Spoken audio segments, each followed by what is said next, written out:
नमस्कार दोस्तों, स्वागत है आप सभी का हमारे यूट्यूब चैनल ऑब्जेक्टिव सेंटर पर। इस वीडियो में हम लोग देखेंगे alternating current and polyphase system पर ऑब्जेक्टिव क्वेश्चन, यानी कि प्रत्यावर्ती धारा एंड बहुकला प्रणाली पर ऑब्जेक्टिव क्वेश्चन देखेंगे। तो चलिए शुरू करते हैं। पहला क्वेश्चन है, प्रत्यावर्ती विद्युत धारा अथवा वोल्टता का किसी भी पल का मान क्या कहलाता है। तो प्रत्यावर्ती धारा अथवा वोल्टेज का किसी भी पल का मान जो रहता है वह कहलाता है आपका तात्कालिक मान। तो इसका बी ऑप्शन से हो जाएगा तात्कालिक मान। दूसरा है, प्रायः सभी वैद्युतिक मापक यंत्र एसी के किस मान में दर्शाते हैं।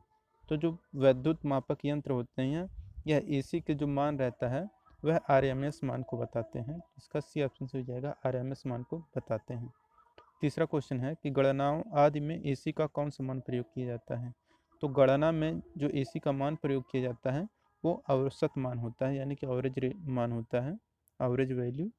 जिसका ये ऑप्शन से हो जाएगा औसत।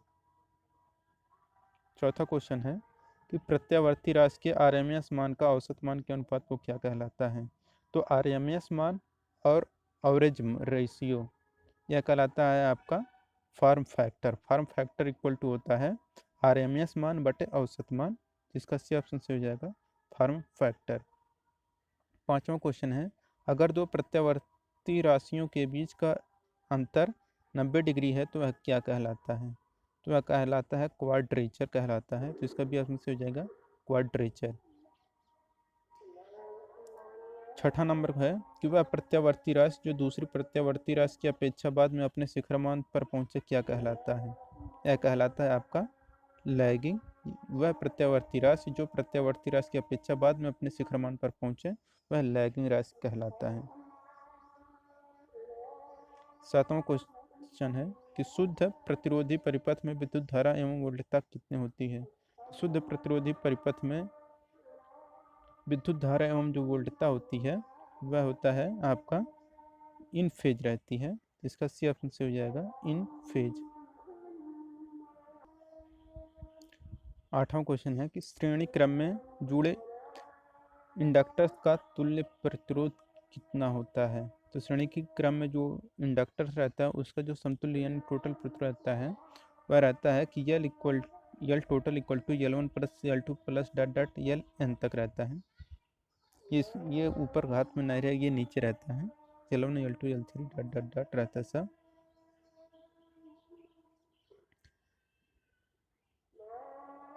नौवां क्वेश्चन है कि धारा को प्रत्यावर्ती कहते हैं जब। तो धारा को प्रत्यावर्ती कहते हैं जब धारा का माप व दिशा समय के साथ बदलती है। तो यह आपका कहलाता है प्रत्यावर्ती, यानी धारा या एसी करंट कहलाता है। 10वां क्वेश्चन है, धारा को डीसी कहलाता है जब क्या होता है। तो धारा डीसी तब कहलाता है जब वह उसका मान समय के साथ परिवर्तित नहीं होता है। तो यानी कि इसका डी ऑप्शन से हो जाएगा कि माप समय के साथ समान रहता है, यानी कि बदलता नहीं है। 11 नंबर क्वेश्चन है कि हमारे देश में एसी उत्पन्न करने के लिए सामान्य आवृत्ति कितनी होती है। तो सामान्य जो आवृत्ति होती है हमारे देश में एसी उत्पन्न करने की वह रहता है 50 हर्ट्ज रहता है। ये एच नहीं रहेगा, हर्ट्ज रहेगा, H Z. Option number C हो जाएगा 50 हर्ट्ज। 12 नंबर क्वेश्चन है कि मशीन की आवृत्ति किस पर निर्भर करती है। जो मशीन की आवृत्ति होती है यह ध्रुवों के जोड़ों पर निर्भर करता है। 13 नंबर क्वेश्चन है कि वोल्टेज व धारा के बीच का कोण क्या कहलाता है। तो वोल्टेज और धारा के बीच का जो एंगल होता है वह कहलाता है फेज डिफरेंस, यानी कि ऑप्शन नंबर डी फेज अंतराल या फेज अंतर। 14 नंबर क्वेश्चन है, यदि दो प्रत्यावर्ती परिणामों के बीच कोण हो तो इन दोनों प्रत्यावर्ती परिणामों को क्या कहा जाता है। तो इन दोनों प्रत्यावर्ती परिणामों को हम लोग बोलते हैं आउट ऑफ फेज। इसका डी ऑप्शन से हो जाएगा आउट ऑफ फेज। आरएमएस मान और औसत मान का रेशियो क्या कहलाता है। तो आरएमएस मान और औसत मान का यह जो रेशियो रहता है यह कहलाता है आपका फॉर्म फैक्टर, जो कि पहले हो चुका है। यह कहलाता है फॉर्म फैक्टर। और अधिकतम मान और आरएमएस मान इन दोनों का रेशियो कहलाता है आपका चरम मान, चरम गुणांक। ऑप्शन नंबर ए हो जाएगा चरम गुणांक। 17 नंबर क्वेश्चन है, यदि औसत मान ज्ञात हो तो आरएमएस मान को कैसे ज्ञात करेंगे। यदि आपको औसत मान ज्ञात हो तो आरएमएस मान निकालने के लिए हम लोग क्या करते हैं, 1.1 का गुणा कर देते हैं औसत मान से। तो इसका डी ऑप्शन से हो जाएगा 1.11 गुणे औसत मान। 18 नंबर क्वेश्चन है, यदि चक्र का अधिकतम मान ज्ञात हो तो औसत मान किससे ज्ञात किया जा सकता है। तो यदि चक्र का अधिकतम मान ज्ञात हो तो औसत मान ज्ञात करने के लिए हम लोग क्या करते हैं, 0.606 0.606 इंटू ई मैक्स होता है। 19 नंबर क्वेश्चन है, यदि चक्र का अधिकतम मान ज्ञात हो तो आरएमएस मान कैसे निकालते हैं। तो आरएमएस मान निकालने के लिए 0.707 इंटू ई मैक्स होता है। 20 नंबर क्वेश्चन है, ज्या वक्री में आई इक्वल टू 70 साइन 314 टी द्वारा प्रदत्त आवृत्ति क्या होगा। तो देखिए यहाँ पे क्या होता है, यहाँ पे होता है साइन ओमेगा टी, ओमेगा की जगह दिया क्या है आपका 314, तो ओमेगा की जगह दिया है 314 और ओमेगा इक्वल टू क्या होता है 2 पाई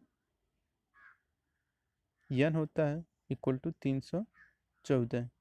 इससे हम लोग जो हल करेंगे तो ये आ जाएगा आपका 50 हर्ट्ज। इसका भी ऑप्शन से हो जाएगा 50 हर्ट्ज आवृत्ति एन का मान निकाल लेंगे। 21 नंबर क्वेश्चन है, किसी विद्युत परिपथ का शक्ति गुणांक तथा प्रतिबाधा का जड़ हो तो प्रतिरोध R का मान क्या होगा। तो इसका जो मान होता है ये होता है कि कास फाई इक्वल टू होता है आपका R/Z होता है, R/Z यानी कि आपको ऑप्शन नंबर क्या दिख रहा है, ऑप्शन नंबर सी दिख रहा है ना, यहाँ पे ये थीटा कर लीजिए। 21 का सी ऑप्शन से हो जाएगा R equal to Z cos theta. 22 number question है, यदि किसी कुंडली का प्रतिरोध 15 ओम प्रतिबाधा 2 ओम हो,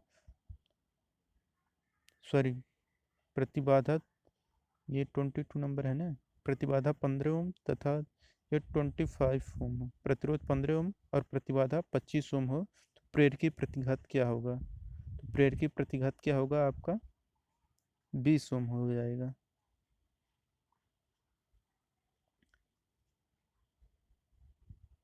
ट्वेंटी थ्री नंबर क्वेश्चन है कि विद्युत वाहक बल का समीकरण इक्वल टू इतना दिया है तो इसका अधिकतम मान क्या होगा। तो इसका जो अधिकतम मान होता है यह आपको हो जाएगा 20√24, क्योंकि यही ई मैक्स का मान बताता है, तो इसका 10√24 हो जाएगा। 24 नंबर क्वेश्चन है, प्रत्यावर्ती धारा का समीकरण है I इक्वल टू इतना तो प्रभावी मान क्या होगा। तो इसका जो प्रभावी मान होगा वह होगा आपका 25 एम्पियर, क्योंकि ये जो है आपका मैक्सिमम मान बताता है। मैक्सिमम मान में हम लोग क्या करेंगे √2 का गुणा कर देंगे, तो यह आपका 25 आ जाएगा। सॉरी आप प्रभावी मान पूछे हैं यहाँ पे ना, प्रभावी मान इक्वल टू होता है यानी कि IRMS मान पूछा है तो I max/√2 यही होता है। तो हम लोग निकाल लेंगे, आई मैक्स का मान दिया है 35.36, तो आ जाएगा आपको 25 एम्पियर। 25 नंबर क्वेश्चन है, प्रत्यावर्ती धारा का समीकरण I इक्वल टू इतना है तो औसत मान क्या होगा।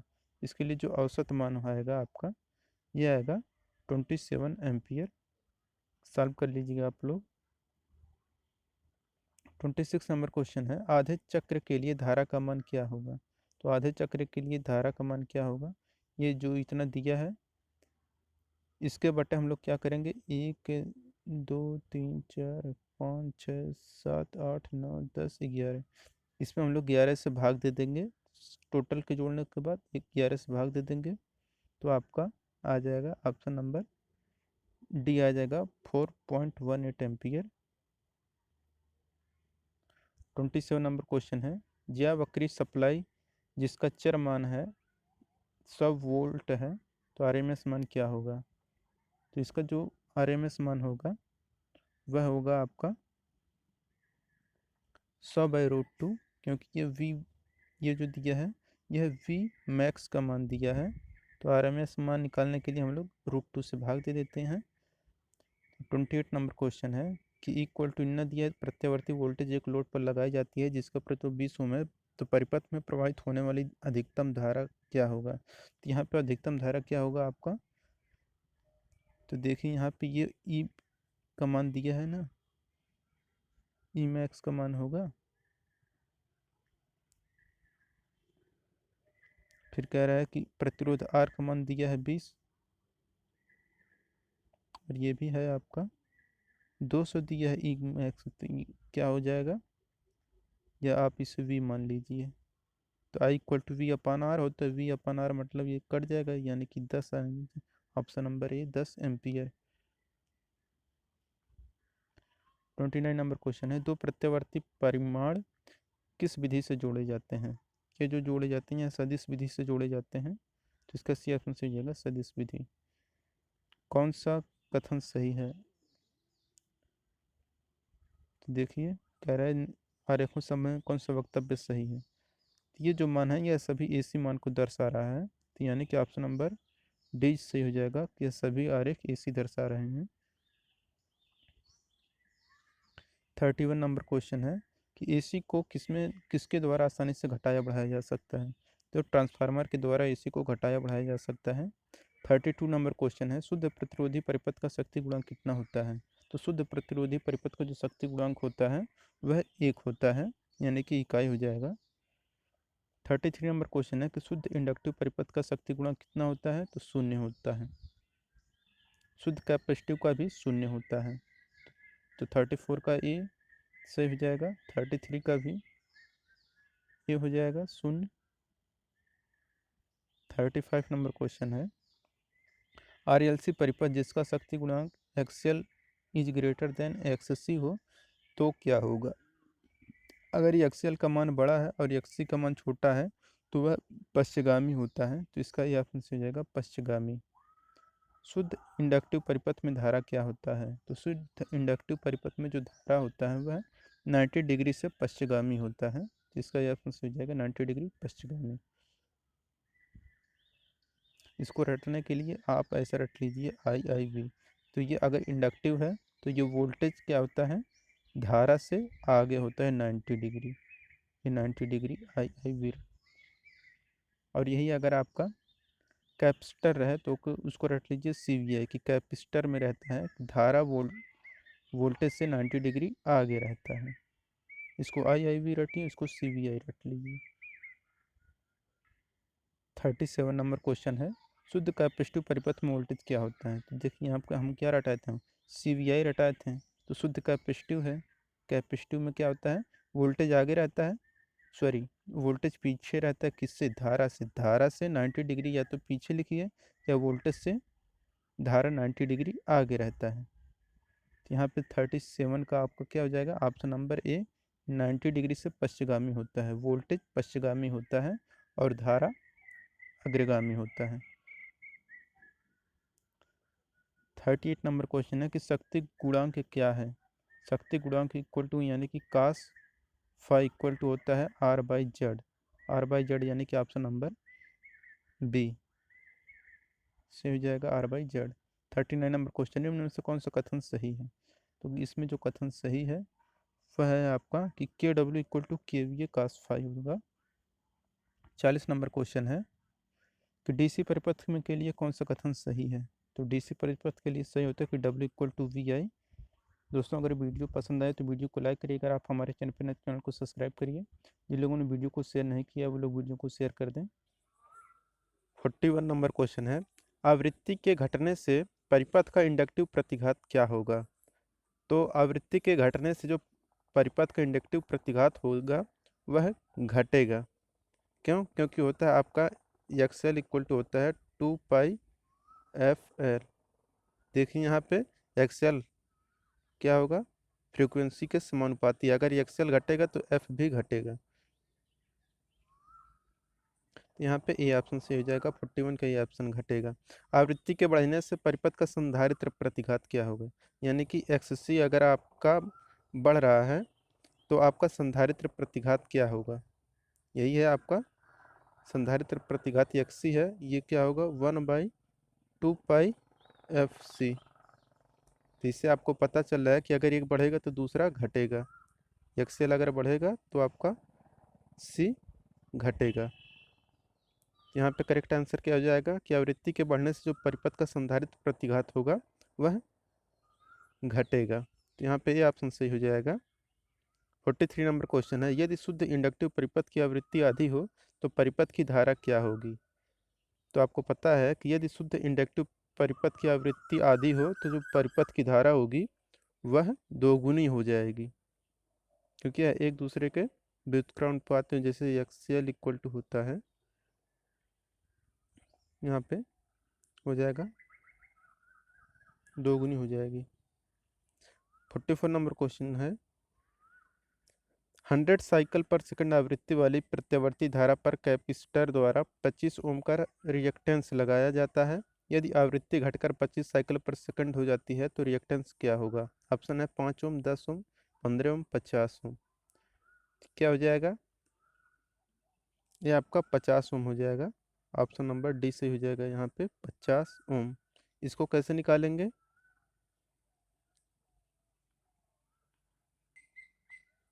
इसके लिए ऐसे formula X equal to 1/2 pi FC से निकाल लेंगे हम लोग रिएक्टेंस।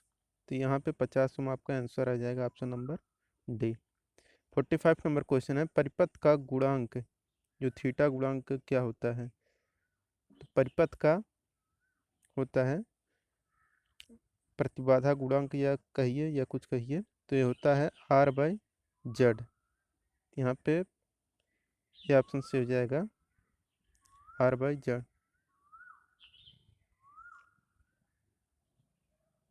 46 नंबर क्वेश्चन है, 0.6 शक्ति गुणांक पर पश्चगामी पर एक एसी परिपथ का इनपुट 10 किलोवाट एम्पियर है, परिपथ द्वारा ली गई शक्ति किलोवाट में क्या होगा। तो यदि 0.6 शक्ति गुणांक पर पश्चगामी पर एक एसी परिपथ का इनपुट 10 किलो वोल्ट एम्पियर है तो परिपथ द्वारा ली गई शक्ति KW जो होगा यह होगा आपका, फार्मूला क्या होता है कि KW इक्वल टू होता है आपका KVA इंटू कास फाई। तो परिपथ द्वारा ली गई शक्ति KW का मान क्या होगा, तो यहाँ पे कितना हो जाएगा, ये 10 इंटू कास फाई का मान 0.6 दिया है, यानी कि गुणा हो जाएगा 6 आ जाएगा, आंसर नंबर ए हो जाएगा, ऑप्शन नंबर ए। 47 नंबर क्वेश्चन है, किसी एसी परिपथ द्वारा ली गई आभासी शक्ति 20 किलो वोल्ट एम्पियर है और रिएक्टिव शक्ति 12 किलो वोल्ट एम्पियर है, परिपथ की वास्तविक शक्ति क्या होगा। तो देखिए यहाँ पे एक फार्मूला होता है कि इक्वल टू KVA का होल स्क्वायर इक्वल टू होता है KVAR का होल स्क्वायर प्लस KW का होल स्क्वायर। इस फार्मूले से हम लोग KW निकाल लेंगे तो आपका सही आंसर आ जाएगा, option number C 16 kilowatt आ जाएगा आपका सही आंसर। यानी कि 20 का स्क्वायर माइनस 12 का स्क्वायर, इन दोनों को घटा देंगे, फिर इसका वर्गमूल निकाल लेंगे तो आपका 16 आंसर आ जाएगा। 48 नंबर क्वेश्चन है, रिएक्टिव पावर की यूनिट क्या है। तो रिएक्टिव पावर की यूनिट होता है VAR। 49 नंबर क्वेश्चन है, एक RLC परिपथ का प्रतिरोध 6 ओम और इंडक्टिव रिएक्टेंस 8 ओम तथा कैपेसिटिव रिएक्टेंस 16 ओम है, तो परिपथ का इम्पीडेंस क्या होगा, यानी कि प्रतिबाधा क्या होगा। तो इसके लिए क्या फार्मूला होता है आपका, तो RLC परिपथ का है प्रतिरोध है, तो इसके लिए जो प्रतिबाधा Z इक्वल टू होता है √R² plus XL minus XC का होल स्क्वायर होता है। तो यही फार्मूला हम लोग लगाएंगे तो यहाँ पे सही आंसर आ जाएगा आपका जेड का मान। यहाँ पे दिया है आर का मान दिया कितना 6 ओम, 6 का स्क्वायर हो जाएगा प्लस ये इंडक्टिव रिएक्टेंस है 8 ओम और फिर जो है 16 ओम, इन दोनों को घटा के वर्ग कर देंगे इसके बाद आपका सही आंसर आ जाएगा आपका हल करने पर 10 ओम आपका करेक्ट आंसर हो जाए option number A 10 ohm. 50 number question है 0.5 हेनरी के इंडक्टेंस वाली कॉइल का इंडक्टिव रिएक्टेंस क्या होगा। तो इसका जो होगा वह होगा, फार्मूला क्या यूज करते हैं, एक्सएल इक्वल टू यूज करते हैं 2 पाई एफ एल। इस फार्मूले से हम इंडक्टिव रिएक्टेंस निकालेंगे एक्सएल का मान, तो आपका आ जाएगा ऑप्शन नंबर बी 157 ओम। 51 नंबर क्वेश्चन है 8 ओम प्रतिरोध तथा 6 ओम इंडक्टिव रिएक्टेंस वाली कॉइल 250 वोल्ट 50 हर्ट्ज सप्लाई से जुड़ी है, कॉइल का शक्ति गुणांक क्या होगा। तो इसका जो शक्ति गुणांक होगा वह आएगा 0.8। तो इसका सी ऑप्शन से हो जाएगा 0.8। 52 नंबर क्वेश्चन है समांतर परिपथ की दो शाखाओं में I1 और I2, ये स्क्वायर नहीं है, ये वाला I2 रहेगा, ये आई स्क्वायर नहीं रहे। कुल धारा क्या होगा, समांतर परिपथ की दो शाखाओं में I1 और I2 धाराएं हैं, तो कुल क्या होगा धारा। तो कुल धारा होगा कि I1 और I2 का सदिश योग होगा, तो यहाँ पे डी ऑप्शन से हो जाएगा। 53 नंबर क्वेश्चन है कि शाखा का इंडक्टिव द्वारा निर्धारित किया जाता है, क्या निर्धारित किया जाता है। Option 1/r r/z z² r 1/x। तो शाखा का इंडक्टेंस यानी कि जी किसके द्वारा निर्धारित किया जाता है, या निर्धारित किया जाता है जी इक्वल टू 1/r होता है, आपको पता होगा जी इक्वल टू 1/r होता है। 54 नंबर क्वेश्चन है कि शाखा का सस्पेंटेंस बी किसके द्वारा निर्धारित किया जाता है। तो आपको पता होगा कि जो बी होता है यह बी बराबर होता है 1/x के। तो ऑप्शन नंबर ए से हो जाएगा B equal to 1/x। 55 number question है दिए गए चित्र में कुल धारा क्या होगा। ये 3 एम्पियर का धारा है, ये 4 एम्पियर का धारा है। जिसमें जो फार्मूला यूज करेंगे धारा के लिए आई इक्वल टू, जो फार्मूला लगाते हैं हम लोग IR² plus IL minus IC का, ये आई रहेगा IC का होल स्क्वायर। इस फार्मूले से जो दिया रहता है उसका मान पुट कर देंगे, जो नहीं दिया रहेगा उसका मान 0 कर देंगे। यहाँ पे देखिए दिया है IR का मान दिया है आपका 4 एम्पियर। फिर ये है कॉयल है, तो यहाँ पे देखिए कॉयल, यहाँ पे यल नहीं है, सॉरी यल का मान दिया है 3 एम्पियर। इसका वजह कैपेसिटर नहीं है, कैपेसिटर नहीं तो यहाँ पे 0 हो जाएगा। तो 3 का स्क्वायर और 4 का स्क्वायर, ये फिर इसका वर्गमूल आपका आ जाएगा 5 एम्पियर, आपका आंसर हो जाएगा।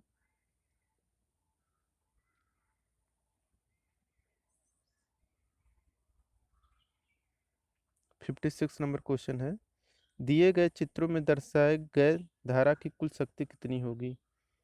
कि इसमें जो धारा की कुल शक्ति होगी यह होगा कि V1 cos φ1 और V2 cos φ2, ये स्क्वायर, ये जो ऊपर ऊपर दिख रहा है ये नीचे सब रहेगा। जैसे VI1 cos φ1 और VI2 cos φ2।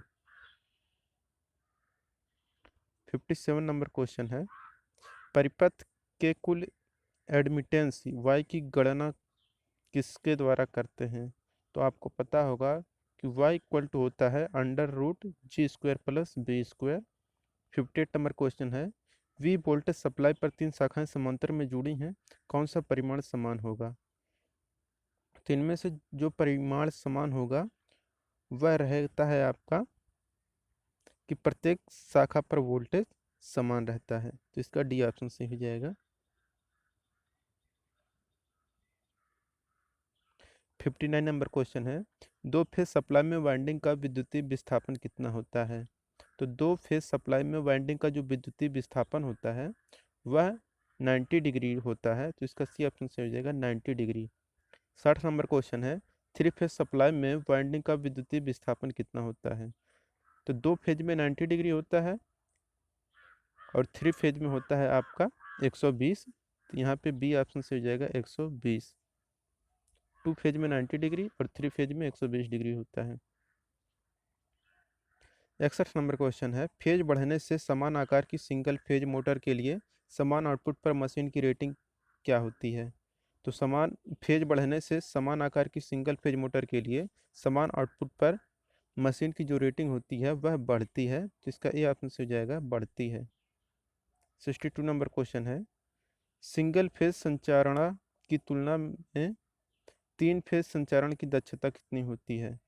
तो सिंगल फेज संचारण की तुलना में 3 फेज संचारण की जो दक्षता होती है वह अधिक होती है। तो यहाँ पे ये ऑप्शन से हो जाएगा अधिक, यानी कि 3 फेज की जो संचारण क्षमता होती है वह अधिक होती है और सिंगल फेज की जो होती है उसकी संचारण क्षमता कम होती है। 63 नंबर क्वेश्चन है, बहुफेजी मोटरें डट डट डट कम होती हैं। तो जो बहुफेजी मोटरें होती हैं वह एक्सेलरी सहायक वाइंडिंग की आवश्यकता कम होती है। बहुफेजी मोटरों में एक्सेलरी सहायक वाइंडिंग की आवश्यकता कम होती है। 64 नंबर क्वेश्चन है, 3 फेज सप्लाई का फेज अनुक्रम किसके द्वारा निर्धारित किया जा सकता है? ऑप्शन है टैकोमीटर, वोल्टमीटर, फेज अनुक्रम, इंडिकेटर, आवृत्ति मीटर। तो 3 फेज सप्लाई का जो फेज अनुक्रम होता है यह निर्धारित किया जाता है आपका फेज अनुक्रम इंडिकेटर के द्वारा। तो इसका सी ऑप्शन से हो जाएगा फेज अनुक्रम इंडिकेटर। 65 नंबर क्वेश्चन है, सिंगल फेज अल्टरनेटर की तुलना में 3 फेज अल्टरनेटर सिंक्रोनाइजिंग समांतर ऑपरेशन क्या होता है? तो सिंगल फेज अल्टरनेटर की तुलना में 3 फेज अल्टरनेटर तुल्यकालन समांतर ऑपरेशन सरल होता है। जिसका ए ऑप्शन से हो जाएगा सरल होता है। 66 नंबर क्वेश्चन है, समान शक्ति के लिए सिंगल फेज संचारण की तुलना में 3 फेज संचारण की तांबा क्षति क्या होती है, यानी कि ताम्र हानियाँ क्या होती है? तो ताम्र हानियाँ कम होती हैं। इसका सी ऑप्शन से हो जाएगा कि समान शक्ति के लिए सिंगल फेज संचारण की तुलना में 3 फेज संचारण में जो ताम्र हानि का होती है वह कम होती है। 67 नंबर क्वेश्चन है कि 3 फेज मोटर की तुलना में सिंगल फेज मोटर का शक्ति गुणांक क्या होता है? तो 3 फेज मोटर की तुलना में सिंगल फेज मोटर का जो शक्ति गुणांक होता है वह कम होता है।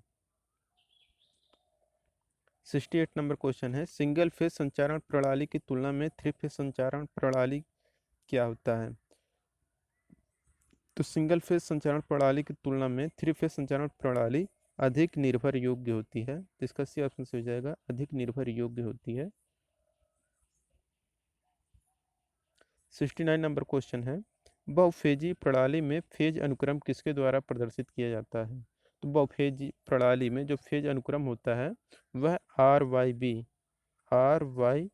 बी द्वारा प्रदर्शित किए जाते हैं, यानी कि ऑप्शन नंबर डी यहाँ पे सही हो जाएगा RYB। 70 नंबर क्वेश्चन है, स्टार जोड़ के लिए बाइंडिंग के टर्मिनल जोड़े जाते हैं।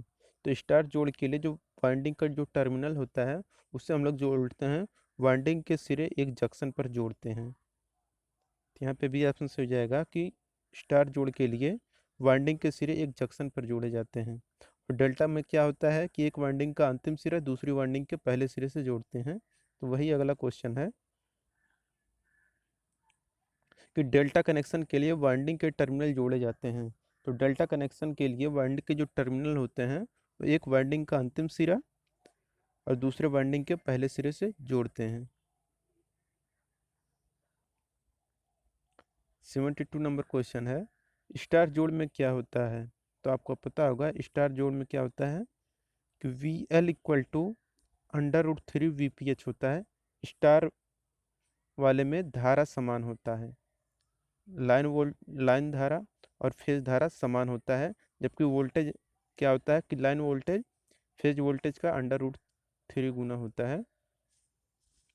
और स्टार जोड़ में क्या होता है, 73 नंबर क्वेश्चन है, तो स्टार में क्या होता है आपका वोल्टेज समान रहता है, लाइन वोल्टेज और फेज वोल्टेज समान होता है, जबकि धारा जो धारा होती है वह फेज धारा का √3 गुना होता है। यहाँ पे करेक्ट आंसर हो जाएगा। स्टार जोड़ में क्या होता है, तो स्टार जोड़ में होता है आपका वो धारा समान होती है, वोल्टेज भिन्न भिन्न होता है। और यहाँ पे है डेल्टा जोड़ में क्या होता है, तो डेल्टा जोड़ में क्या होता है आपका धारा आपका यहाँ पे हो जाएगा VL इक्वल टू VPH, यानी कि जो वोल्टेज लाइन वोल्टेज होता है वह फेज वोल्टेज के बराबर होता है, जबकि आपका जो धारा होता है वह अलग अलग होता है। तो यहाँ पे पूछा है 75 नंबर क्वेश्चन में कि डेल्टा जोड़ में क्या होता है, तो डेल्टा जोड़ में होता है वोल्टेज समान होता है, लाइन वोल्टेज और फेज वोल्टेज समान होता है, जबकि धारा अलग अलग होती है। तो यहाँ पे जो लाइन धारा होती है वह फेज धारा का √3 गुना होता है। तो यहाँ पे बी ऑप्शन सही हो जाएगा। 76 नंबर क्वेश्चन है, थ्री फेज लोड की पावर शक्ति किस अभिव्यक्ति द्वारा निर्धारित की जाती है। तो थ्री फेज लोड की पावर की अभिव्यक्ति जिसके द्वारा निर्धारित की जाती है वह रहता है कि √3 VL IL cos φ। यहाँ पे इसका बी ऑप्शन सही हो जाएगा। 77 नंबर क्वेश्चन है, स्टार जोड़ में तीन समान लोड जुड़े हैं, न्यूट्रल में धारा क्या होगी।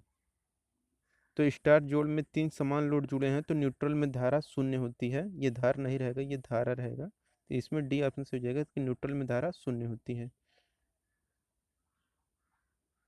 78 नंबर क्वेश्चन है, three phase delta connected load द्वारा ली गई लाइन धारा 10 एम्पियर है, प्रत्येक फेज में धारा कितनी होगी। तो प्रत्येक फेज में धारा क्या होगी, या ऑप्शन नंबर सी हो जाएगा 10/√3 एम्पियर की धारा होगी, क्योंकि डेल्टा में आपका आई अलग होते हैं। यहाँ पे जो लाइन धारा होती है, लाइन वोल्टेज लाइन धारा, वह आपके फेज धारा का √3 गुना होता है। तो यहाँ पे आपका सी ऑप्शन सही हो जाएगा। 79 नंबर क्वेश्चन है, एक संतुलित लोड और एक असंतुलित lighting load three phase 4 wire supply प्रणाली से जुड़ी है, इस प्रणाली में क्या होगा। इस प्रणाली में न्यूट्रल वायर कोई धारा नहीं ले जाती है, इसका सी ऑप्शन सही हो जाएगा। 80 नंबर क्वेश्चन है कि 5 किलो हर्ट्ज फ्रीक्वेंसी का अवधिकाल कितना होगा। तो आपको पता होगा कि फार्मूला होता है आपका T = 1/f, या फिर आपका फ्रीक्वेंसी टी है आपका अवधिकाल यानी कि आवर्तकाल है, समझ लीजिए। इस फार्मूले से हम लोग निकालेंगे तो आपका करेक्ट आंसर हो जाएगा ऑप्शन नंबर बी 0.2 मिली सेकंड। 81 नंबर क्वेश्चन है, चित्र में दर्शाई गई तरंग की फ्रीक्वेंसी क्या होगी। चित्र में यह जो दर्शाया गया है, यह इसकी फ्रीक्वेंसी क्या होगी। देखिए ये दिया है 0.1 है, और ये आपका यहाँ से यहाँ तक का डिस्टेंस दिया है। तो यहाँ पे होता है, ये देखिए ये यस है सेकेंड, तो यहाँ पे होता है आपका formula F equal to 1/t के होता है। इस फार्मूले से हम निकालेंगे 1/t से, तो t का मान है 0.1, यहाँ पे t की जगह पे 0.1 रखेंगे। एफ इक्वल टू 1/0.1, तब 0.1 पॉइंट हटेगा तो यहाँ पे 0 आ जाएगा ऊपर, तो यानी कि फ्रीक्वेंसी आपको आ जाएगा 10 हर्ट्ज, यानी कि option number C. 82 number question है, चित्र में दर्शाई गई तरंग का प्रभावी मान क्या है। यहाँ पे देखिए इसका प्रभावी मान बताना है। यहाँ पे ये जो दूरी दिया है यहाँ और यहाँ के बीच का, ये दिया है आपका 537 वोल्ट, ये दिया है 537 वोल्ट। कह रहा है इस तरंग का प्रभावी मान क्या होगा। प्रभावी मान मतलब आपको RMS मान बताना है। तो यहाँ पे आपका हो जाएगा आपका 380 वोल्ट।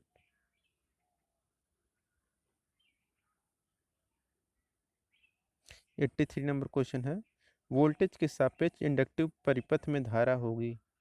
तो वोल्टेज के सापेक्ष इंडक्टिव परिपथ में जो धारा होती है वह लैग में रहती है, यानी कि इसको रटने के लिए आप ऐसे रट लीजिए I V, यानी ये है आपका इंडक्टिव, यह है आपका धारा, और यह है आपका वोल्टेज।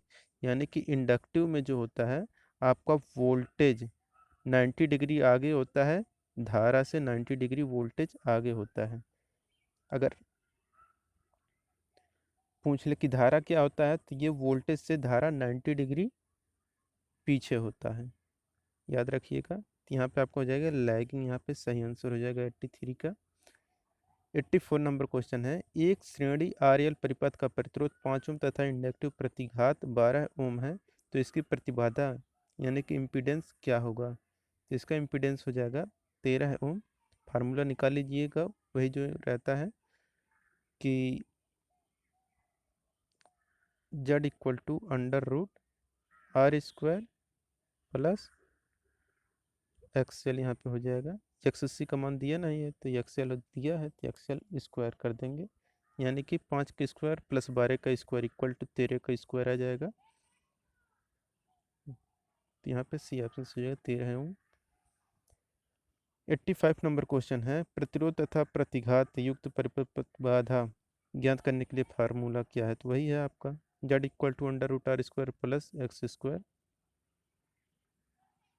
86 नंबर क्वेश्चन है, कैपेसिटिव प्रतिघात का मान परिवर्तित होता है, तो कैपेसिटिव प्रतिघात का जो मान परिवर्तित होता है वह की फ्रीक्वेंसी के व्युत्क्रमानुपाती होता है, यानी कि देखिए capacitive X C equal to होता है 1/2 पाई एफ सी। यहाँ पे देखिए व्युत्क्रमानुपाती है फ्रीक्वेंसी के कैपेसिटिव प्रतिघात, यहाँ पे बी ऑप्शन से हो जाएगा।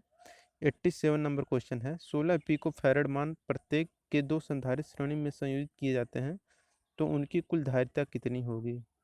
तो इनकी कुल धारिता होगी 8 पिको फैरड, तो इसका ए ऑप्शन से हो जाएगा 8 पिको फैरड। यहाँ पे श्रेणी में है तो यहाँ पे 2 से भाग हो जाएगा तो 8 पिको फैरड हो जाएगा। 88 नंबर क्वेश्चन है, कैपेसिटिव एसी परिपथ में क्या होता है? तो कैपेसिटिव एसी परिपथ में तो इसको रटने के लिए कि धारा वोल्टेज से आगे चलती है, इसको कैसे रटेंगे? सी वी आई, हम लोग पहले वो रटे थे एक ना इंडक्टिव वाले में आई आई वी रटे थे, तो इसमें होता है सी वी आई। आपको पता होगा कि कैपेसिटर में जो होता है, कैपेसिटर में वो जो धारा होती है वह है 90 डिग्री आगे होती है और वोल्टेज 90 डिग्री पीछे होता है, किससे? धारा से। यहाँ पे पूछा है कि कैपेसिटिव एसी परिपथ में क्या होता है, तो धारा वोल्टेज से आगे चलती है। देखिए यहाँ पे ये जो धारा है यह वोल्टेज से आगे चल रहा है, तो यहाँ पे बी या ए ऑप्शन से हो जाएगा कि धारा वोल्टेज से आगे चलती है। 89 नंबर क्वेश्चन है, यदि P T, P power T नहीं है ये नीचे रहेगा, तो पी टी इक्वल टू वास्तविक शक्ति है और पी ए इक्वल टू आभासी शक्ति हो, तो पावर फैक्टर के लिए कौन सा संबंध सही होगा? तो पावर फैक्टर इक्वल टू होता है वास्तविक शक्ति बटे आभासी शक्ति होता है, तो इसका सी ऑप्शन से हो जाएगा। पावर फैक्टर यानी कि शक्ति गुणांक इक्वल टू होता है वास्तविक शक्ति बटे आभासी शक्ति। 90 नंबर क्वेश्चन है, निम्न में से कौन सा संबंध सही है जबकि पी इक्वल टू आभासी शक्ति और पी टी इक्वल टू वास्तविक शक्ति और पी आर इक्वल टू प्रतिघाती शक्ति है? तो आपको पता होगा कि पी ए इक्वल टू होता है आपका अंडर रूट, ये 1 है, ये P T square plus P R square होगा। ऑप्शन नंबर सी से हो जाएगा P A equal to under root P T square plus P R square. 91 number question है, यसाई प्रणाली में आवृत्ति का मात्रक, तो आपको पता होगा कि आवृत्ति का मात्रक हर्ज होता है या 1/सेकंड, ये हर्ज पर सेकंड नहीं, ये अगर प्रति सेकंड 1/सेकंड रहता तो आपका ये भी सही हो जाता। 92 नंबर क्वेश्चन है, एसी धारा की समय अवधि 0.02 सेकंड है, तो इसकी आवृत्ति कितनी होगी? इसके लिए जो फार्मूला यूज करते हैं ये रहता है कि एफ इक्वल टू 1/टी का, तो यानी कि टी का मान दिया है 1/0.02, तो यहाँ से दशमलव हटेगा, ऊपर 2 जीरो, 2 से फिर कटेगा तो 50 आ जाएगा, यानी कि आपका 50 हर्ट्ज हो जाएगा। ऑप्शन नंबर बी 50 हर्ट्ज आपका आंसर हो जाएगा। 93 नंबर क्वेश्चन है कि एक विद्युत प्रेस पर 230 वोल्ट 500 वाट लिखा है, 230 वोल्ट प्रदर्शित करता है, तो जो 230 वोल्ट है यह आरएमएस मान को बताता है, रूट मीन स्क्वायर मान को बताता है, root mean square value. 94 number question है, फार्म फैक्टर का अनुपात होता है, तो फार्म फैक्टर बराबर होता है आरएमएस मान बट और तथा औसत मान का अनुपात होता है। तो यहाँ पे करेक्ट आंसर जाएगा ऑप्शन नंबर बी, आरएमएस मान तथा औसत मान का अनुपात फॉर्म फैक्टर कहलाता है। और जो पीक फैक्टर होता है आपका, वह अधिकतम मान बटे आरएमएस मान होता है। 95 नंबर क्वेश्चन है कि शुद्ध प्रतिरोधी परिपथ के लिए निम्न में से कौन सा कथन सही है। तो शुद्ध प्रतिरोधी परिपथ के लिए आपका जो पावर फैक्टर होता है उसका मान 1 होता है। तो इसका ए ऑप्शन से हो जाएगा कि शुद्ध प्रतिरोधी परिपथ के लिए आपका पावर फैक्टर का मान 1 होता है। 96 नंबर क्वेश्चन है, जब एक्सएल और एक्ससी, ये यल और सी जो ऊर दिए नीचे रहेगा, तो एक्सएल और एक्ससी के बराबर हो तो क्या होगा। तो अगर एक्सएल एक्ससी के बराबर होगा तो प्रतिबाधा प्रतिरोध के बराबर होता है। तो इसका ए ऑप्शन से हो जाएगा R equal to Z. 97 number question है, कैपेसिटिव प्रतिघात एक्ससी आवृत्ति के बढ़ने पर क्या होगा। तो देखिए इसके लिए एक्ससी इक्वल टू क्या होता है, 1/2 पाई एफ सी होता है। तो यानी कि कैपेसिटिव आवृत्ति के बढ़ने पर आपको प्रतिघात घटेगा। तो ऑप्शन नंबर बी सही हो जाएगा, घटता है। 98 नंबर क्वेश्चन है, एक स्टार संयोजित भार की फेज धारा 100 एम्पियर है, लाइन धारा क्या होगा। तो स्टार संयोजन में क्या होता है, वोल्टेज आपका अलग अलग होता है और धारा आपका समान होता है।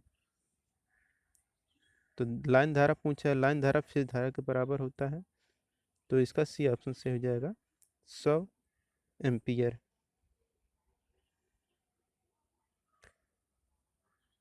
99 नंबर क्वेश्चन है, एसी संकेत का आरएमएस मान 10 वोल्ट है, इसका चरम मान क्या होगा।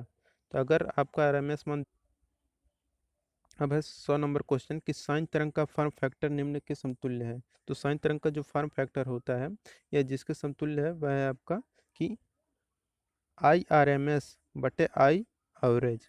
ये ऊपर आर एम एस और एवरेज जो दिया है ये रहेगा आई आर एम एस बटे आई एवरेज। ऑप्शन नंबर ए सही हो जाएगा। 101 नंबर क्वेश्चन है कि एक आदर्श धारा स्रोत में होना चाहिए। तो एक आदर्श, सॉरी कुछ छोटा क्या, 101 नंबर है कि एक आदर्श धारा स्रोत में होना चाहिए।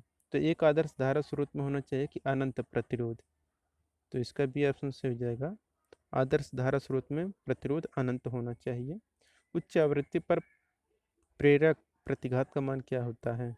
तो उच्च आवृत्ति पर यहाँ प्रेरक है तो एक्सएल इक्वल टू क्या होता है, 2 पाई एफ सी, यही होता है। तो उच्च आवृत्ति पर क्या होगा, प्रेरक प्रतिघात बढ़ता है, हो जाएगा ऑप्शन नंबर ए।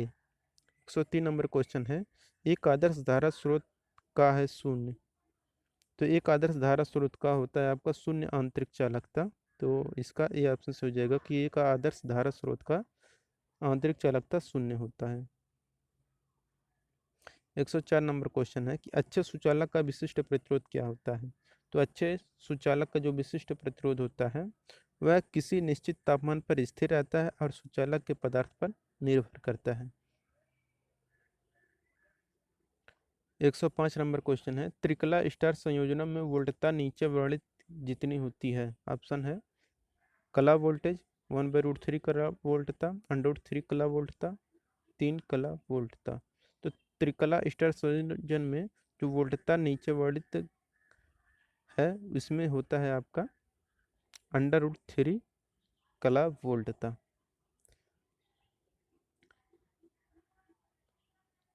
106 नंबर क्वेश्चन है, यदि 5 millihenry 0.43 millihenry 0.6 millihenry के 3 प्रेरक श्रेणी में जोड़े गए हैं तब कुल प्रेरकत्व क्या होगा। तो कुल प्रेरकत्व होगा आपका 9.9 mH। यहाँ पे कुल टोटल जुड़ जाएगा तो 9.9 mH हो जाएगा।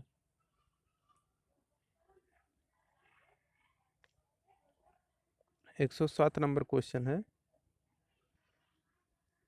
इम्पीडेंस ट्रायंगल बनता है किसके द्वारा। तो जो इम्पीडेंस ट्रायंगल होता है वह इम्पीडेंस, रेजिस्टेंस और रिएक्टेंस के द्वारा बनता है। तो इसका बी ऑप्शन से हो जाएगा इम्पीडेंस, रेजिस्टेंस और रिएक्टेंस। देखिए यहाँ पे जो बनता है ये ऐसे रहता है, यहाँ, यहाँ और ये यहाँ। तो यहाँ पे आपका जो रहता है, यहाँ पे जो रहता है यह रेजिस्टेंस रहता है, फिर यहाँ पे जो रहता है रेजिस्टेंस, फिर यहाँ पे जो रहता है आपका रिएक्टेंस, और यहाँ पे रहता है आपका इम्पीडेंस। तो यहाँ पे आपको समझ में आ गया होगा। 108 नंबर क्वेश्चन है, लाइन वोल्टेज के बराबर फेज वोल्टेज में होता है, किस में होता है? लाइन वोल्टेज फेज वोल्टेज के बराबर किस में होता है? क्या डेल्टा कनेक्शन में होता है? तो इसका भी ऑप्शन से हो जाएगा, डेल्टा कनेक्शन में लाइन वोल्टेज फेज वोल्टेज के बराबर होता है। आदर्श वोल्टेज स्रोत का आंतरिक प्रतिरोध क्या होता है? तो आदर्श वोल्टेज स्रोत का जो आंतरिक प्रतिरोध होता है वह शून्य होता है। तो इसका बी ऑप्शन से हो जाएगा शून्य। 110 नंबर क्वेश्चन, अनुकंपन यानी कि रिजोनेंस घटित होने के लिए निम्न में से किस घटक का होना आवश्यक है? तो रिजोनेंस होने के लिए जिस घटना का होना आवश्यक है वह रहता है आपका आर और एल, सॉरी, एक्सएल और एक्ससी के बराबर होता है तभी वह रिजोनेंस की घटना होती है। तो यहाँ पे बी और सी जो ऑप्शन है वो सही हो गया, यानी कि ऑप्शन नंबर डी हो जाएगा, एल और सी दोनों का होना आवश्यक है। एक्सएल इक्वल टू एक्ससी के बराबर हो जाता है। 111 नंबर क्वेश्चन है, जब एक कैपेसिटिव लोड में धारा प्रवाहित किया जाता है तब धारा और वोल्टेज क्या होता है? तो कैपेसिटिव में क्या होता है? CVI हम लोग रटे हैं ना। तो कैपेसिटिव लोड में क्या होता है कि धारा क्या होता है और वोल्टेज, वोल्टेज जो रहता है वह धारा से 90 डिग्री पीछे, और जो धारा होती है वह वोल्टेज से 90 डिग्री आगे। तो यहाँ पे हो जाएगा आंसर, आपका आंसर नंबर ए, वोल्टेज, धारा और वोल्टेज लीड करती है, हो जाएगा धारा लीड करती है वोल्टेज से। 112 नंबर क्वेश्चन है, जब विद्युत सामर्थ्य की एक निश्चित मात्रा को संचरित किया जाता है तो संचारण यानी कि ट्रांसमिशन की क्षमता कब बढ़ जाती है? तो यह ट्रांसमिशन की क्षमता जब बढ़ती है, यानी रहता है कि दोनों पावर फैक्टर और वोल्टेज बढ़ जाते हैं, दोनों पावर फैक्टर और वोल्टेज बढ़ जाते हैं। 113 नंबर क्वेश्चन है कि परिपथ का शक्ति गुणक परिपथ में किसको सम्मिलित करने पर उन्नत किया जा सकता है? यह रहता है आपका संधारित्र। इसका ये ऑप्शन से हो जाएगा संधारित्र। परिपथ का शक्ति गुणक परिपथ में संधारित्र सम्मिलित करने से उन्नत किया जा सकता है। 114 नंबर क्वेश्चन है, डीसी सर्किट का सभी रूल एवं लॉ एसी सर्किट के लिए लागू होगा जब एसी सर्किट धारण किया रहेगा, केवल प्रतिरोध है। इसका भी ऑप्शन से हो जाएगा केवल प्रतिरोध रहेगा तभी यह नियम लागू होगा। 115 नंबर क्वेश्चन है, यदि दो चालक एक ही दिशा में धारा ले जा रहे हैं तो क्या होगा? तो यदि दो चालक एक ही दिशा में धारा ले जा रहे हैं तो चालक एक दूसरे को आकर्षित करते हैं। तो इसका डी ऑप्शन से हो जाएगा, चालक एक दूसरे को आकर्षित करेंगे जब दो चालक एक दिशा में धारा ले जा रहे हैं, और अगर विपरीत हैं तो वो प्रतिकर्षित करते हैं। आरसी सर्किट का शक्ति गुणक क्या होता है? तो आरसी सर्किट का जो शक्ति गुणक होता है वह अग्र होता है। तो इसका बी ऑप्शन से हो जाएगा अग्र। अगर आरएल रहता तो सर्किट का शक्ति गुणक पश्च रहता।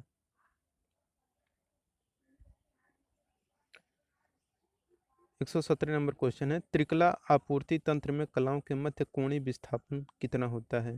तो थ्री फेज आपूर्ति तंत्र में कलाओं के मध्य जो कोणीय विस्थापन होता है वह रहता है आपका 120 इलेक्ट। तो इसका बी ऑप्शन से हो जाएगा 120 डिग्री। 118 नंबर क्वेश्चन है, एसी परिपथ में शक्ति केवल व्यय होती है? तो एसी परिपथ में जो शक्ति व्यय होती है केवल प्रतिरोध में होता है। तो इसका सी ऑप्शन से हो जाएगा प्रतिरोध। 119 नंबर क्वेश्चन है, ये 220 रहेगा, 220 वोल्ट एसी की शिखर वोल्टता क्या होगी? खैर ये क्वेश्चन गलत है, कि 220 वोल्ट का जो शिखर वोल्टेज वोल्टता होती है, 220 वोल्ट की जो शिखर वोल्टता होगी वह आपका कितना हो जाएगा, 220 रूट टू, यहाँ पे 311 हो जाएगा, आपका 311 वोल्ट हो जाएगा, जबकि ये सब ऑप्शन गलत है।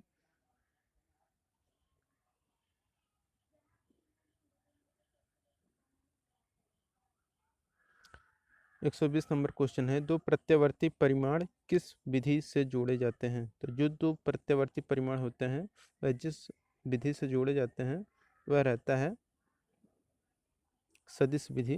तो इसका सी ऑप्शन से हो जाएगा, सदिश विधि द्वारा जोड़े जाते हैं। 121 नंबर क्वेश्चन है, आरएलसी परिपथ एक्सएल अगर लेस देन है एक्ससी से, तो धारा वोल्टेज से क्या होती है। तो अगर एक्ससी का मान बड़ा है तो आपका जो वोल्टेज होगा वह अग्रगामी होगा। तो इसका भी ऑप्शन से हो जाएगा अग्रगामी। 122 नंबर क्वेश्चन है, power equal to under root 3 VI cos phi, यह सूत्र थ्री फेज परिपथ में लागू होता है जब परिपथ क्या हो। तो परिपथ दोनों कनेक्शन में हो, यानी कि डेल्टा कनेक्शन और स्टार कनेक्शन दोनों कनेक्शन में हो, तब यह लागू हो सकता है। 123 नंबर क्वेश्चन है, आरएल परिपथ का प्रतिरोध 6 ओम तथा इंडक्टिव रिएक्टेंस 8 ओम है, तो इसका इम्पीडेंस क्या होगा। तो इसका इम्पीडेंस क्या होगा आपका, कि यहाँ पे जो फार्मूला होता है Z equal to under root R square plus X L square हो जाएगा, यानी कि 8 का अंडर रूट 8 का स्क्वायर प्लस 6 का स्क्वायर, यानी कि आपका आंसर हो जाएगा 10 ओम आ जाएगा। 124 नंबर क्वेश्चन है, एसी परिपथ में धारा की दिशा क्या होती है। तो एसी परिपथ में धारा की दिशा पल पल बदलती रहती है, तो इसका सी ऑप्शन से हो जाएगा पल पल बदलती रहती है। 125 नंबर क्वेश्चन है, अधिष्ठापन की इकाई क्या होता है, यानी कि इंडक्शन का इकाई क्या होता है। तो इंडक्शन की इकाई होती है हेनरी। 126 नंबर क्वेश्चन है, एक संधारित्र ऊर्जा को किसमें संचित करता है। तो एक संधारित्र ऊर्जा को विद्युत क्षेत्र में संचित करता है, तो इसका भी ऑप्शन से हो जाएगा विद्युत क्षेत्र। 127 नंबर क्वेश्चन है, एक उपभोक्ता के लिए सामान्यतः सबसे ज़्यादा किफ़ायती शक्ति गुणक क्या है। तो सबसे ज़्यादा किफ़ायती शक्ति गुणक जो है वह है आपका 0.95 पश्चवर्ती। 129 नंबर क्वेश्चन है कि विशुद्ध प्रेरक का पावर फैक्टर क्या होता है। तो विशुद्ध प्रेरक का पावर जो फैक्टर होता है वह शून्य होता है, इसका भी ऑप्शन से हो जाएगा शून्य। 129 नंबर क्वेश्चन है, तीन फेज इन्वर्टर के प्रचालन की विधा है। तो तीन फेज इन्वर्टर के प्रचालन की जो विधा है वह 120 डिग्री है, इसका भी ऑप्शन से हो जाएगा 120 डिग्री। 130 नंबर क्वेश्चन है, किसी प्रत्यावर्ती धारा परिपथ का प्रतिरोध 40 ओम है, एक्सएल इक्वल टू 90 ओम और एक्स 60 ओम है, यदि यह सभी श्रेणी में हो तब प्रतिबाधा जेड क्या होगा। तो इसके लिए जो फार्मूला यूज करते हैं, प्रतिबाधा जेड इक्वल टू होता है under root R square plus XL minus XC का होल स्क्वायर होता है। इस फार्मूले का हम लोग यूज करेंगे, तो इसका करेक्ट आंसर हो जाएगा ऑप्शन नंबर ए, 50 ओम आ जाएगा। 131 नंबर क्वेश्चन है, धारा का औसत मान उसके आरएमएस मान से सदैव कैसा होता है। तो धारा का औसत मान उसके आरएमएस मान से सदैव कम होता है, तो इसका डी ऑप्शन से हो जाएगा कम होगा। 132 नंबर क्वेश्चन है, किसी दोलित्र परिपथ में आवृत्ति ज्ञात करने का सूत्र होता है। तो किसी दोलित्र परिपथ में आवृत्ति ज्ञात करने का जो सूत्र होता है वह होता है F equal to 1/2 pi under root L C, इसका सी ऑप्शन से हो जाएगा 1/2 pi under root L C. 133 number question है, एसी के लिए संधारित्र द्वारा दिया जाने वाला विरोध को क्या कहते हैं। तो एसी के लिए संधारित्र द्वारा दिए जाने वाले विरोध को हम लोग बोलते हैं कैपेसिटिव रिएक्टेंस, यानी कि संधारिता विरोध बोलते हैं। संधारित्र द्वारा संधारिता विरोध आएगा। 134 नंबर क्वेश्चन है, एक संधारित्र में पावर फैक्टर का मान कितना होता है? तो एक संधारित्र में पावर फैक्टर का जो मान होता है वह शून्य लीडिंग होता है।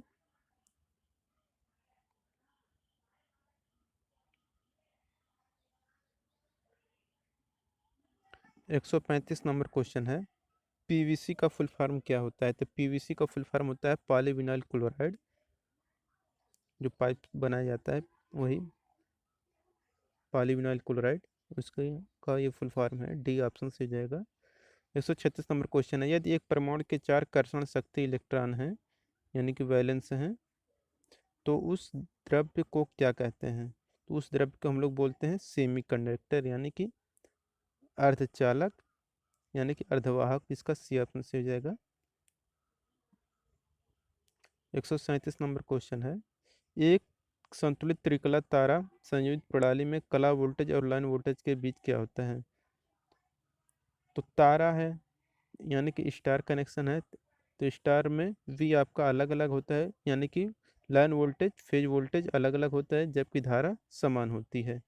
तो यहाँ पे बी ऑप्शन से हो जाएगा कि वी एल यानी कि लाइन वोल्टेज फेज वोल्टेज का √3 गुना होता है। 138 नंबर क्वेश्चन है कि रिएक्टेंस की यूनिट को क्या कहते हैं? तो रिएक्टेंस का जो यूनिट होती है वह ओम होता है, तो इसका डी ऑप्शन से हो जाएगा ओम। ट्रेंगुलर वेव का पीक फैक्टर कितना होता है? तो ट्रेंगुलर वेव का जो होता है पीक फैक्टर वह 1.73 होता है, तो इसका डी ऑप्शन से हो जाएगा 1.73। 140 नंबर क्वेश्चन है, एक कंडेंसर 280 वोल्ट 50 हर्ट्ज तथा 4.4 एम्पियर का धारा लेता है, तो कंडेंसर का मान क्या होगा? तो कंडेंसर का मान आएगा आपका 50 माइक्रोफैरड। सॉल्व कर लीजिएगा आप लोग। 140 माइक्रोफैरड संधारित्र को जब 2 वोल्ट 50 हर्ट्ज से 5 हर्ट्ज जोड़ा जाता है, 50 हर्ट्ज है फिर ये 5 नहीं रहेगा, तब धारा का मान क्या होगा? ये जीरो भी नहीं रहेगा। यदि देखिए यहाँ पे 140 माइक्रोफैरड संधारित्र को जब ये रहेगा 250 रहेगा, 250 रहेगा, 250 और 50 हर्ट्ज से जोड़ा जाता है, तब धारा का मान क्या होगा? तो धारा का मान आएगा आपका 11 एम्पियर। सही आंसर हो जाएगा। 140 माइक्रोफैरड संधारित्र को जब 250 वोल्टेज और 50 हर्ट्ज से जोड़ा जाता है, तब आपका धारा का मान आएगा 11 एम्पियर। 142 नंबर क्वेश्चन है कि शुद्ध प्रेरक इंडक्टर में वोल्टता और करंट के बीच का जो फेज अंतर क्या होता है? तो क्या होता है आपका? इंडक्टर है, प्रेरकत्व है, तो आई आई वी यही हम लोग रटे हैं। यानी कि वोल्टेज आपका क्या होता है? धारा से 90 डिग्री आगे करता है यानी कि लीड करता है, तो यहाँ पे हो जाएगा कि लीड करता है, 90 डिग्री लीड करता है वोल्टेज, लीड करता है करंट से 90 डिग्री। 143 नंबर क्वेश्चन है, किसी प्रत्यावर्ती धारा परिपथ एसी सर्किट के लिए वाट मापी द्वारा मापी जाने वाली पावर क्या कहलाता है? तो वाट मीटर द्वारा मापा जाने वाला जो पावर कहलाता है वह एक्टिव पावर यानी कि सक्रिय पावर कहलाता है, तो इसका सी ऑप्शन से हो जाएगा सक्रिय पावर। 144 नंबर क्वेश्चन है, यदि स्टार संयुक्त 3 फेज परिपथ का फेज करंट 100 एम्पियर हो तो लाइन करंट क्या होगा? तो लाइन करंट जो होगा वह होगा आपका 100 एम्पियर, तो इसका ये ऑप्शन से हो जाएगा 100 एम्पियर। इसमें क्या होता है कि स्टार में आपको वोल्टेज अलग अलग रहता है, धारा समान रहती है, तो धारा 100 एम्पियर की है तो लाइन धारा 100 एम्पियर हो जाएगा। 145 नंबर क्वेश्चन है, किसी प्रेरकीय परिपथ में प्रयोग किया जाने वाला वोल्टेज और प्रवाहित करंट के बीच फेज रिलेशन क्या होता है? तो है आपका इंडक्टिव सर्किट। इंडक्टिव सर्किट में क्या होता है? वही है आई आई वी इंडक्टिव है। आई इंडक्टिव में वोल्टेज आपका 90 डिग्री आगे होता है धारा से, तो यहाँ पे क्या हो जाएगा? या फिर आप इसको ऐसे बोल सकते हैं कि जो करंट होता है यह वोल्टेज से 90 डिग्री पीछे होता है, तो ऑप्शन नंबर बी से हो जाएगा करंट वोल्टेज से पीछे होता है, जब वोल्टेज करंट से 90 डिग्री आगे होता है।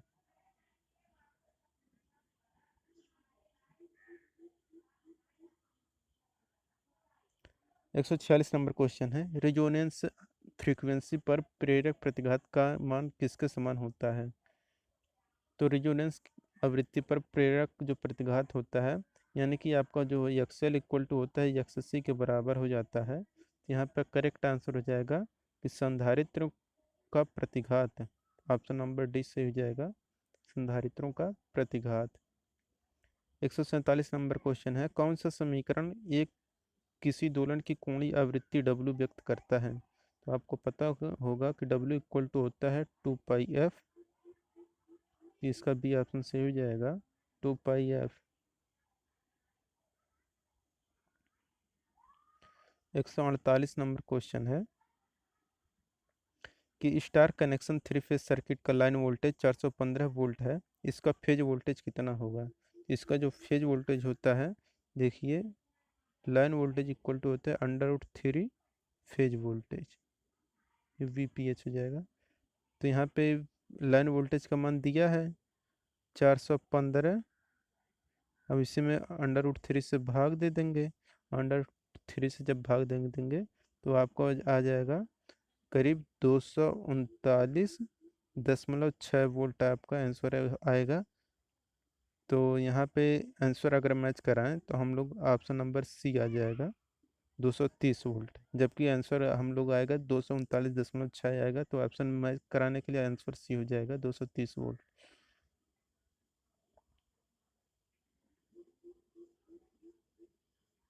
149 नंबर क्वेश्चन है, किसी ऐसी परिपथ में जब प्रेरक प्रतिघात धारिता प्रतिघात में ज़्यादा होता है तो कौन सा कथन सत्य होगा? तो कथन सत्य होगा कि विद्युत प्रवाह वोल्टेज से कम है, तो इसका डी ऑप्शन सही हो जाएगा, विद्युत प्रवाह वोल्टेज से कम है। 150 नंबर क्वेश्चन है, एसी के माध्यमान तथा एसी के शिखरमान में क्या संबंध होता है?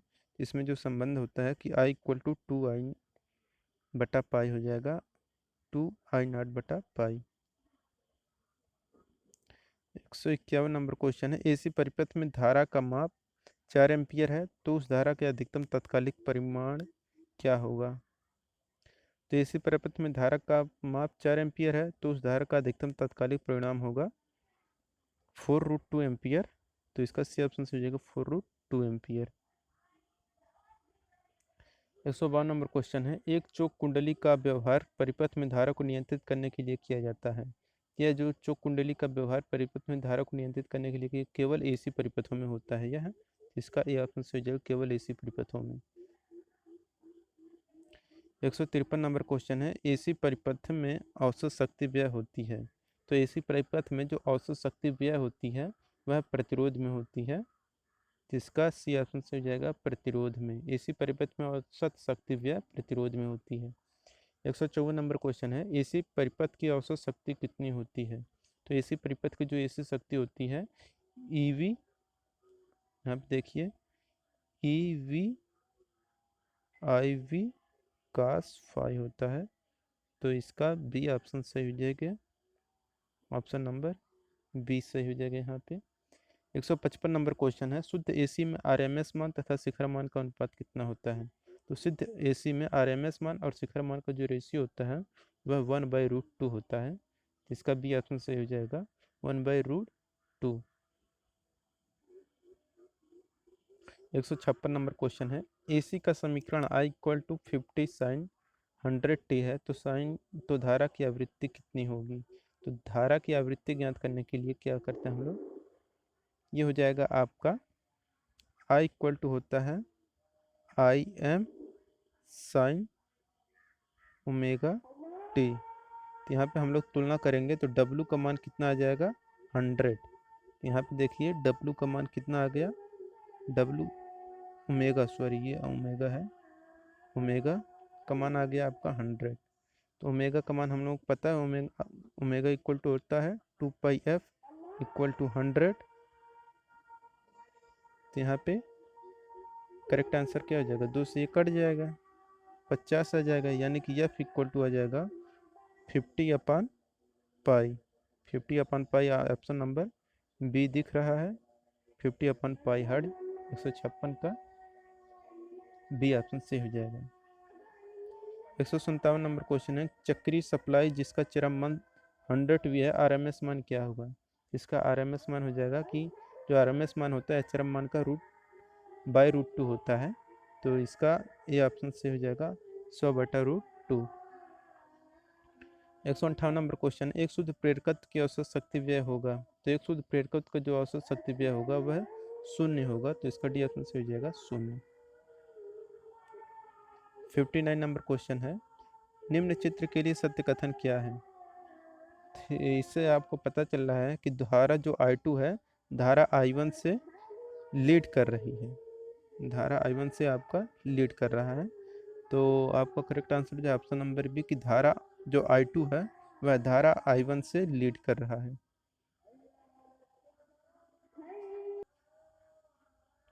160 नंबर क्वेश्चन है कि वोल्टेज बार असाइन 800 पाई टी प्लस 0.125 पाई वोल्ट का आवर्तकाल क्या होगा। इसका आवर्तकाल होगा 0.025 मिली सेकेंड। यहाँ पे आंसर हो जाएगा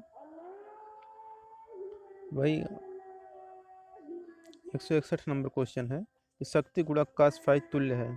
तो cos फाई यह होता है आपका cos phi equal to G/Y के। तो यहाँ पे आंसर हो जाएगा option number B.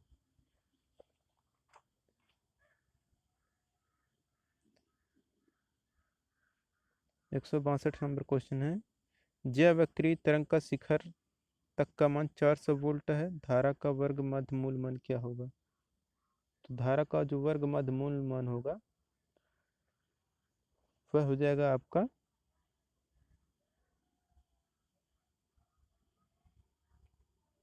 163 number question है कि निम्न में किस आवृत्ति काल सबसे कम होगा। जिसकी आवृत्ति काल होगा सबसे कम वह है आपका 200 मेगाहर्ट्ज का। क्योंकि देखिए क्या होता है, आवृत्ति इक्वल टू होता है 1/f के या f इक्वल टू 1/t होता है। तो जिसका आवृत्ति सबसे ज़्यादा होगा उसका आवर्तकाल सबसे कम। सबसे ज़्यादा किसका है, वही है 200 मेगाहर्ट्ज। तो उसी का आवर्तकाल सबसे कम होगा। 164 नंबर क्वेश्चन है कि एसी परिपथ में सदा होती है। तो एसी परिपथ में सदा होती है आपका अपेरेंट पावर अधिक होता है एक्चुअल पावर से। अपेरेंट पावर एक्चुअल पावर से अधिक होता है। 165 नंबर क्वेश्चन है कि किस परिपथ का पावर फैक्टर 0 होता है। तो आपको पता होगा जो प्रतिरोध का पावर फैक्टर होता है वह 1 होता है, और जब इंडक्टेंस का 0 होता है, कैपेसिटर का भी 0 होता है। बस यही प्रतिरोध का एक आपका 1 होता है। तो यहाँ पे बी और सी दोनों सही है। ऑप्शन नंबर डी सही हो जाएगा, बी और सी दोनों सही हैं। ऑप्शन नंबर डी सही हो जाएगा यहाँ पे। दोस्तों अगर वीडियो पसंद आया हो तो वीडियो को लाइक करिए। अगर आप हमारे चैनल पर नए हैं तो चैनल को सब्सक्राइब करिए। जिन लोगों ने वीडियो को शेयर नहीं किया वो लोग वीडियो को शेयर कर दें। Thank you.